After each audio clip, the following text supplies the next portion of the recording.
Wow, it's time for another show full of tips and ideas from the sales growth leadership expert, Dean Akers. Known for his experience in hyper-growing companies and creating cultures for high-performance teams, here's Dean.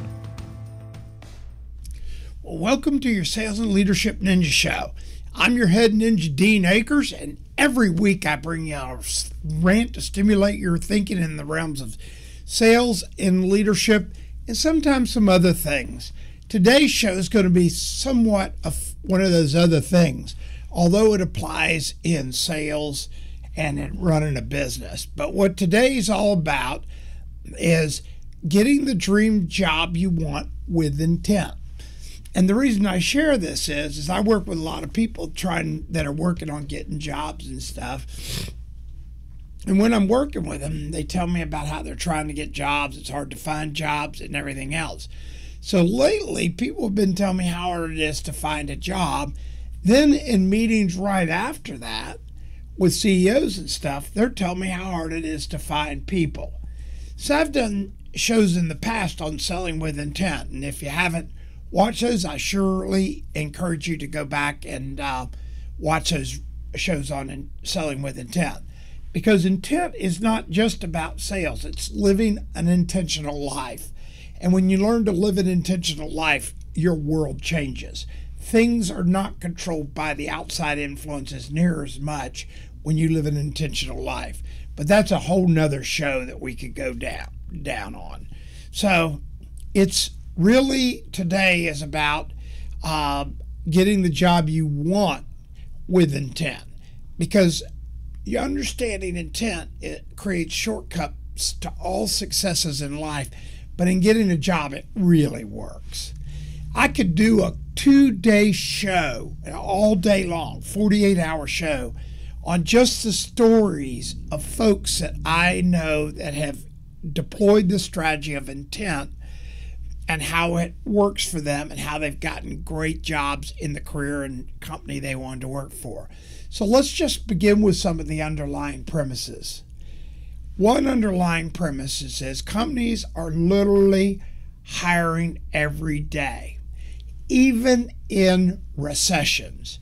And I'll tell you a recession story. So I was CEO of a company in the recession of '08, and we had a hiring freeze. So if you came in or you sent a resume, if you came in, our front desk would say, "You're welcome to fill out an application, but we're currently have a hiring freeze, no new hires."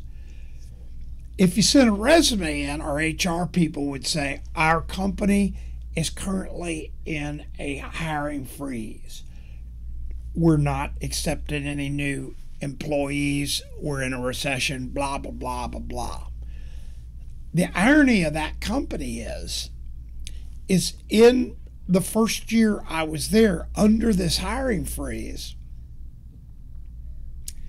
our company hired over 150 people. That's right, you heard it. We were not a large company either. We hired over 150 people. And if you were to sit there and go, "Oh, well, did your HR hunt for people?" Go, no.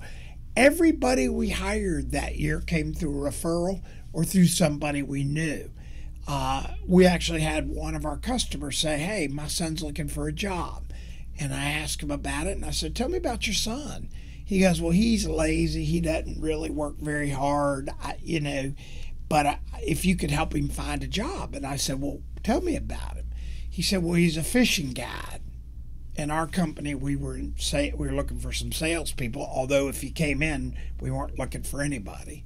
He told me he was a fishing guide and that he just couldn't make any money and blah, blah, blah. And the guy looked at me and said, "So you know where he might get a interview?" And I said, "Well, I'll hire him today." He goes, "But you haven't met him." I go, "Well, I'll hire him because I know if he's a fishing guide, he's getting up early in the morning. I know if he's a fishing guide, he's interacting with customers, even if he's just doing a few of them. And I know he has a passion." So long story short, I went and met this guy, hired him, sight unseen, through referral of somebody, his dad in this case, who was not even referring him. And we were in a hiring freeze. It was a recession. and we hired over 150 people. But in this case, this guy I hired before I met him. When I met him, turned out it was one of the best hires we ever made. And 2 years later, he was number 3 in the whole company in sales. So don't pay any attention to the noise. Understand getting a job with intention. So how does it work? You need to pick the company you want to work for. It could be because of the reputation. It could be because of people you know that work there, or any other reason. And by the way, don't get too stressed out that it's your company you're going to live and die with, that you'll be with for 55, 60 years. Probably not going to happen. But there's so much opportunity, and when you find a company you want to work for, your promotion opportunities, your success opportunities go up exponentially.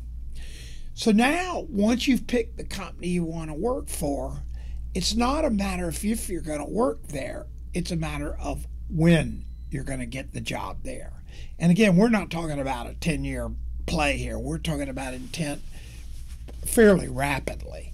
I've had people tell me, well, I need to get a job in the next 90 days. I go, well, then that's easy. We're going to do the intent process, and then we go through what I'm sharing today with you.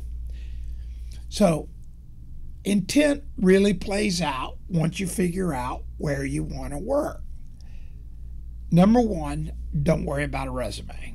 I have people angst over getting their resumes right. People really don't hire off a resume, and if they do, this approach in this show will have those folks being looked at after you've gotten the job. So if somebody's hiring through resumes, don't worry about that. That's noise. Let them get their resumes, do whatever they want. The bottom line is you'll have the job before they need to fill it with somebody off a resume if you do it with intent. Remember, with intent, it's about you, not a piece of paper.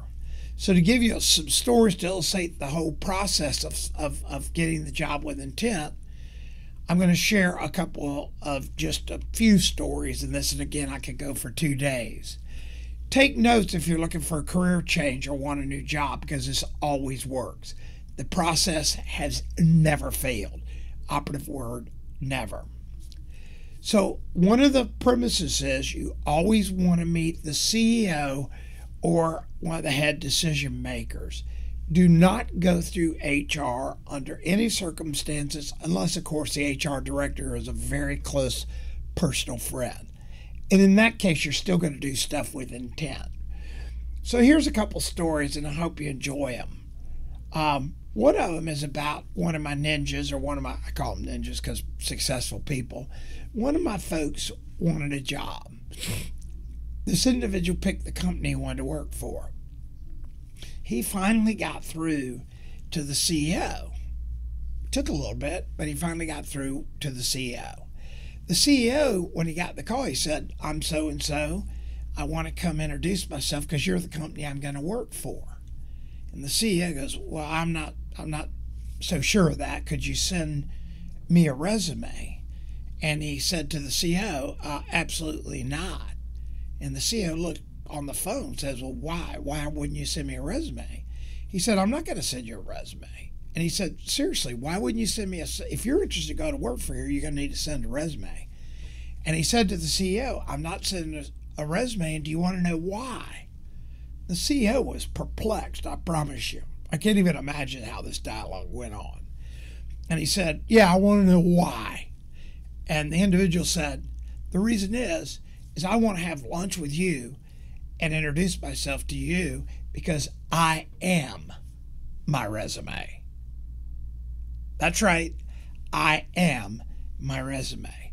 The CEO was taken aback by that and so shocked, he agreed to the lunch. One thing led to another, and that individual ended up getting a really well-paying job with the CEO after lunch, literally after lunch. Do you think he went through HR? Do you think the CEO called down to HR and said, can I hire this person?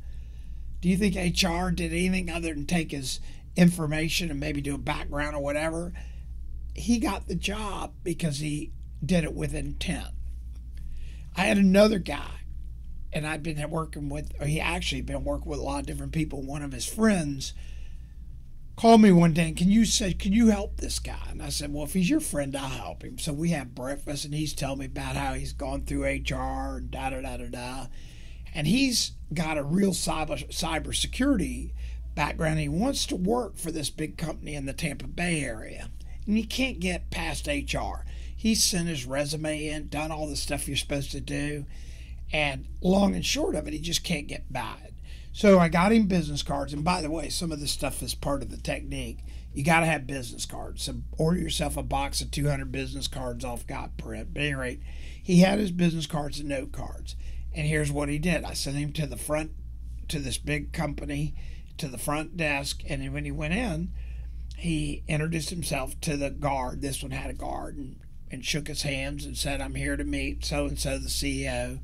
The guard looked at him kind of perplexed and said, do you have an appointment? He goes, no, I just want to introduce myself because this is the company I'm going to work for.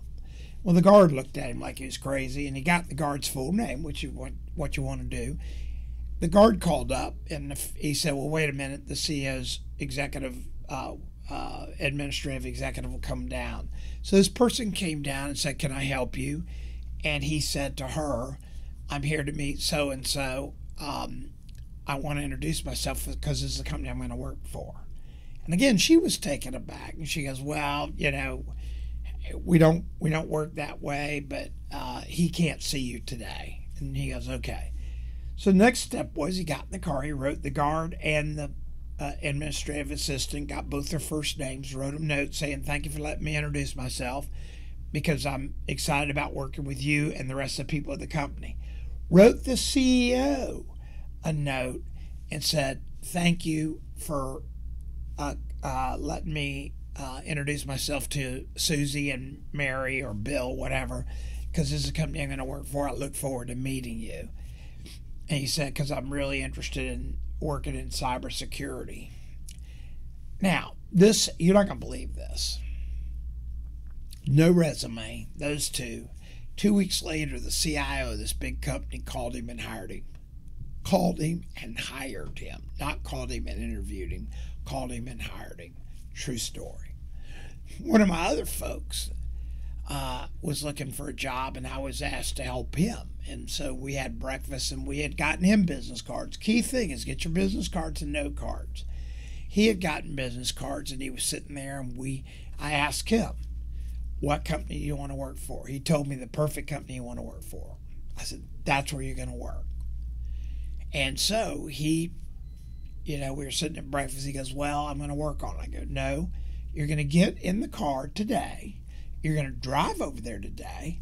You're going to put your hand out to the person that you meet at the desk. You're going to shake their hands. You're going to tell them your name. You're going to give them a card. You're going to say, I'm so-and-so. I'm here to introduce myself to so-and-so because we knew the CEO's name.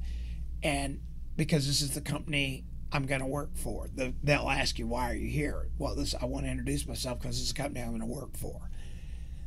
In 20 seconds, I want you to find something about this individual. He goes, okay. Then when the administrative assistant of the CEO comes down, I want you to find his or her first name, last name, and something about them. Again, shake their hand, give them your business card, and say, thank you for letting me introduce myself. I'm here to meet so-and-so because this is the company I'm going to work for. I know if you're listening right now, you have absolutely thinking I've lost my mind. I'm telling you, this always works. So now he hears that, and he goes, okay. And I go, you're going to go right now. He didn't have anything the rest of the day. And he goes, okay. And I said, go. So he gets in the car, he leaves. So about 30 minutes later, I text him and I said, you'll do really well. Good luck. At 3:30 in the afternoon, I got a text reply back from this individual. And the text reply said, starting on Monday. That's right, starting on Monday. He got a 6-figure job, met the CEO hired him on the spot, and he's starting on Monday. You can't make that stuff up. again, I could go on forever and ever. If you want a job, do it with intent. Pick your company, get your note cards and business cards. Go. Don't worry about a resume. Go and meet these people face to face and know that they're hiring every day, even if they're telling you they're not. It's not a matter if they're going to hire, it's a matter of when. And when they see you're that personable and you're out there, they're going to hire you. So one last thing. I had a guy that asked me, well, what happens if the CEO lives in another state or another city? I told him the same steps apply. I said, get on a plane and fly there. Well, this particular individual wanted to go to work for this company in Chicago. And I said, get on a plane and fly there. He goes, oh my God. I said, put it on a credit card. Who cares? What's $500 if you're going to get a six-figure job for the company you dream of working for? So he flew to Chicago, went into the reception, same nonsense I've just shared. And 2 days later, the CEO called him off the number off his business card and said, you flew all the way to Chicago from Tampa, Florida to meet me for a job? And he said, yes, sir. You're the company I'm going to be working for. The CEO was so blown away, he heard him over the phone. Because what companies are looking for, they're looking for people that have intent. They're looking for people that are intentional about being successful. What do you think this says to anybody when you're doing this? Is that you have the intention of being successful, that you control your destiny, that you're not a crybaby excuse maker. You're working with intent. So the lesson today is if you want to get the best job possible, do it with intent. Again, thank you so much for tuning in each week. And remember to share if this helps you. My book, Self-Talk, Think Like a Child, is available on Amazon, and it totally talks about this kind of stuff. It's the self-talk that keeps you away from selling with intent, getting a job with intent, and candidly, which next week we're going to talk about, is hiring with intent, finding those key people that you've dreamt up, but now doing it with intent and having just put together a rock star team. And we're going to talk about that in next episode, hiring with intent. Right now, it's getting the dream job you want with intent. So remember, be intentional and go out and get that dream job you've always wanted. Have a great week. We hope you enjoyed this week's show. Subscribe today to our podcast and send questions or thoughts to help@deanacres.com. Also, visit us at www.deanacres.com to listen to prior shows and view helpful videos. Also, great tips to download. Thanks again. See you next week.